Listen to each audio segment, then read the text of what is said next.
Hello and welcome back to The Mentors. This is Vadim. And Sergey. And you're listening to a weekly segment called the 5-Minute Pick-Me-Up, where we tell you stories to motivate you for the week to come. Before we start with this episode today, Vadim and I just have one small request for you. Over the last couple of weeks, one of our goals and missions has been to make sure that we are listening to our audience and making this show as good as it possibly can be for you, our listeners. And we are very grateful to all of you listening right now. So if you have listened to even more than just a few episodes of our show, like if you've listened to more than one or two episodes of this show and you've come back and you've listened to more, please reach out because we want to have a conversation with you. We want to spend about maybe 15-20 minutes on the phone with you, just asking questions about what you like, what you think we could do better, again, to make sure that we are bringing the best possible show that we can bring. And in exchange, we'll even help you if you want. We can also, at the end of the conversation, talk a little bit about what ideas you have or issues you have in your business or anything that you want to talk about as far as a business goes. If you want feedback on something, we will take the time and do that for you. So please reach out at info@thementors.co. That's info@thementors.co. Or if you fill out the form on our website, please reach out and let us know if you're willing to chat with us on the phone for about 20 minutes, and we'd be really grateful to you. We actually feel really excited today and elated. You heard probably, I think like 8 weeks ago, when we first started our improv class, we did a 5-minute pick-me-up about that and the benefits of it. And today we actually had our class show. We're really thankful for all the friends and coworkers that came out to support us. And it was so much fun. I mean, every single person that was on the team, there were 2 teams of 7 that went up, just had fun on stage and played. And, it's one of these things that experiences like this, I just wanted to mention right off the bat at the top of the episode, you can't replace with anything else. And sometimes they can set you up on a positive mood, not only just for the whole day, but even for the whole week, only because you decided to go through that experience. So a little update, we had our class show and it was hilarious. Yeah, and this is not the pick-me-up that we're going to be talking about today, but just a quick aside. Yes, some days it was hard. So this was 8 Friday nights that for 3 hours right after work on a Friday night when all you want to do is go home, we actually had to go to class. And some nights you didn't really want to, but I can honestly tell you that when we got there and when we started doing the work of the improv and, just the fun of it, it woke you up again and it made you feel great. And the experience was, like Vadim said, something that carried us all through the weekend. And so we recommend that for anybody. Any kind of creative thing that you do, class that you can take outside of your business. It may have nothing to do with your business, but it could potentially help you improve in other ways. So speaking of experiences, what we wanted to talk to you about today is kind of the difference between lifestyle business and growth business, and how for some reason the lifestyle business, especially in the entrepreneurial community, has kind of gotten a bad rap. This week, I got to catch up with an entrepreneur that I've known for a little over a year, and he has a business that is doing decently well. It's only been around for a year and a half. He's doing a couple $100,000 in revenue. He obviously wants to grow it from there and make it bigger, but pretty substantial for somebody that is a one-man show growing this business. And about a year ago, he got onto this track of trying to raise money. And when he decided to try to raise money from angel investors and VCs, etc., everybody started telling him, what's the big vision here? How do you turn this into a billion-dollar company? How do you not have this product be a one-trick pony?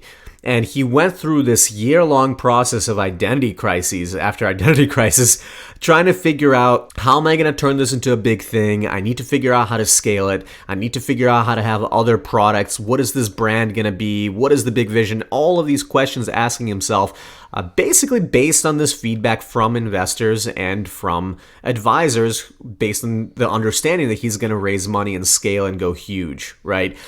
And it took a year of these struggles for him to realize, like, wait a minute, I don't actually care about having a billion-dollar company.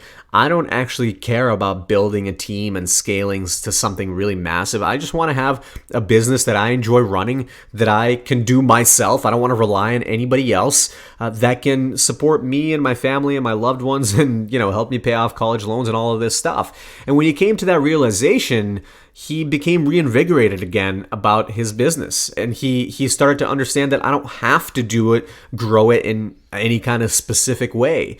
And I think that freed him up a tremendous amount. The pressure, the external pressure that he got from people, and then the resulting pressure that he put on himself, basically made him have blinders about what it is he actually wanted.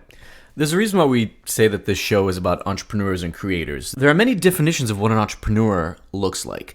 And somebody that wants to create something big, a company that has huge growth where eventually goes from, let's say, just a few people to 5 employees to 30 to 100 to 1,000 to 30,000, right? Whatever it is, that's an entrepreneur. Somebody that wants to create a business where they just work by themselves and have a couple of contractors to help them out, that's also an entrepreneur. Somebody that creates their own stand-up comedy career or a career in entertainment where they're a producer and writer, those are also entrepreneurial activities. But you have to figure out what you want to do for yourself. Oftentimes, we kind of get in the cycle for we should be doing this, or we should be doing this if we want to be a successful entrepreneur. And people, especially in the startup community, tend to think that ultra growth, raising venture money, and hiring a bunch of people and scaling is the only way to go. We're here to say it's absolutely not the only way to go. And for most people, it's actually not the type of business you want to even run, because it does create all sorts of other stress and it changes your day-to-day. And if it's not something that you want to do, you don't have to. A lifestyle business can be incredibly rewarding as well. It can have a ton of impact on other people's lives, and it can also have impact on your customers' lives as well. Like Vadim said, having a business where you raise money, where you try to go for $1 billion, it does create a certain level of stress that otherwise might not exist. You report to investors. You may have a ton of employees whose well-being you have to look after. Things grow, things go wrong. You may come close to crashing and burning. You might have lawsuits. You definitely will have lawsuits. I mean, look at Uber and the stress that Travis Kalanick went through. Now, he might not be a model human being necessarily based on some of the stuff that he did with the company, but the point is that he was okay with that stress and he reveled in it. He loved it. He loved that kind of hustle. If that's you, great. You should pursue it. But a lifestyle business can make you successful. It can make the lives of the employees that you hire very successful. You can impact tons and tons of people, thousands, if not millions of people, even with just a lifestyle business. So let's get rid of this idea that running a lifestyle business is somehow less interesting or less ambitious or less impressive than a venture scale kind of business. It just depends on your personality. And it depends on what you actually want to do with your life. I want to end you with this. I follow this woman on LinkedIn, and she recently had a very interesting post about how she became a public speaker. And she was an entrepreneur before that, still is, just a different type of entrepreneur now. But while she was trying to grow a venture scalable business, she had this realization that, she created this definition of herself. And there was a lot of stress that came from that, because then she had to live up to that definition. I have to be someone that grows a big team, for example, is one thing that I imagine, thought of. I haven't talked to her personally yet. We're actually going to try to get her on the show. That's why I'm not saying her name. So hopefully more of the story will come out. But she then realized when she got an opportunity to build a different type of business that was more of a lifestyle business, to be a public speaker and generate income that way, that she actually really loved that work, and she was able to give even more impact on the lives of the people that came to listen to her talk.